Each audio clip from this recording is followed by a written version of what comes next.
Rubilux Paints, best quality, best value for money. உங்கள் பேர் சொல்லும் பெயிண்ட் Rubilux Paints. ரெண்டே பேருக்குள்ள தான் போட்டு ஒன்னு அனிருத் சார், இன்னொன்னு அண்ணன் தேவா. ஏய் தேவா வாசிடா. ஏய் சதேந்திரா டேய் எப்புறா வாசிடா சதேந்திரா டேய். அப்பா அனிருத் சார் உங்களுக்கு போட்டு எங்க அண்ணன் வந்துக்கின்னு இருக்கான், ரெடியா இருங்க. Thank you guys. டாக் வித் தேவா அப்படிங்கிற இன்ஸ்டாகிராம் அக்கௌண்ட்டில் இவங்க போடுற வீடியோஸ் மக்கள் மத்தியில் ரொம்பவே ப்ராப்ளம்னே சொல்லலாம். அண்ணன் தேவா மற்றும் தம்பி ஜீவா சேர்ந்து போடுற வீடியோஸ் எல்லாமே பல மில்லியன் வியூஸ் போகும்.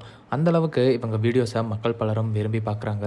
அந்த வகையில் ரீசெண்டாக இவங்க மியூசிக் டைரக்டர் அனிருத் கே சவால் விடுற மாதிரி ஃபன்னாக போட்ட இந்த வீடியோ பலரையுமே ரசிக்க வச்சிருக்கு. இந்த வீடியோ ரொம்பவே வைரலாகவே அனிருத் கண்லேயும் பட்டிருக்கு. அனிருத்தும் சூப்பர்டா தம்பி கியூட்டிஸ்னு ரிப்ளை பண்ணியிருக்காரு. அனிருத்தோட இந்த கமெண்ட் இப்போ பலரையுமே வியப்பில் ஆழ்த்தி மக்கள் மத்தியில் பாராட்டுகளை பெற்றுட்டு வருது. அனிருத்தோட இந்த கமெண்ட்டை டாக் வித் தேவா இன்ஸ்டாகிராம் அக்கௌண்ட்டில் ஷேர் பண்ணி அனிருத் சார் வீடியோ பார்த்துட்டாரு ஃப்ரெண்ட்ஸ் அப்படின்னு ரொம்பவே சந்தோஷப்பட்டு சொல்லியிருக்காங்க. கண்டிப்பாக அனிருத்தோட இந்த கமெண்ட் தேவா மற்றும் ஜீவாக்கு இன்ப அதிர்ச்சியாக இருந்திருக்கும்னு தான் சொல்லணும். இதே மாதிரி இவங்க ஜெயிலர் படத்துல இருந்து அலப்பற கிளப்புறம் சாங்க பாடி அதுவும் வைரலாச்சு அப்படிங்கிறதும் குறிப்பிடத்தக்கது. ஹாய் गाइस, நான் உங்கள் தேவா. என் தம்பி ஜெயிலர் படத்துலேருந்து ஒரு பாட்டு பாட போகிறான், பாடுறான். தலப்புறா அலப்புறா பாடுறா தலப்புறா அலப்புறா கேளுடா. Thank you. Rubilux Paints, best quality, best value for money. உங்கள் பேர் சொல்லும் பெயிண்ட் Rubilux Paints.